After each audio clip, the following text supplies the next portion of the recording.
Hi, this is Chris Bentson, and it's time for another Resource Minute. If you're used to our old newsletter, probably the number one viewed issue every year was our valuation review.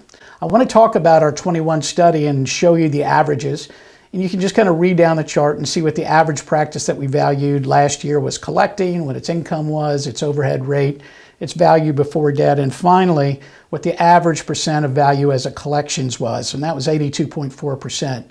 That actually has gone up a little bit. We had a great year last year, so practices showed a lot of growth. It was about 2.5 points higher than normal. But I want to point out that that number is very dangerous if you're just trying to pin what the rough value of your practice is. And here's an illustration of why.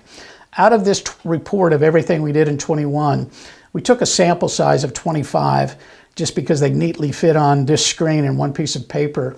And what I want to show you is that the range in value of this sample size was from 41% to 68. That's 27-point range.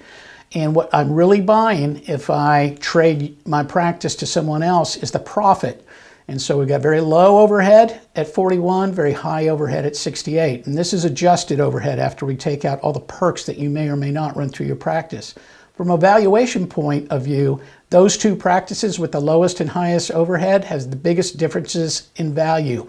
103% for the 41% overhead practice and 59% for the 68% overhead practice. So you can see that the average value of 82 doesn't always hold true, and each practice is very unique. And that most unique point in the valuation is how much profit it throws off, and that's dependent on the overhead. So keep that in mind as you're benchmarking your practice and doing some planning for the future. Lastly, I want to talk about satellite locations. Do they raise your overhead or do they not?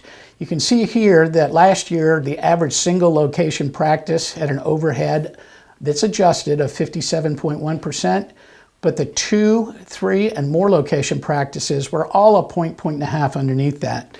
With the average being 56.5. So it is not true that if you add a practice satellite to your enterprise, your overhead will go up. That's important because that's where some growth is for each of you. So some points to ponder. That's the Resource Minute we thought you'd want to know.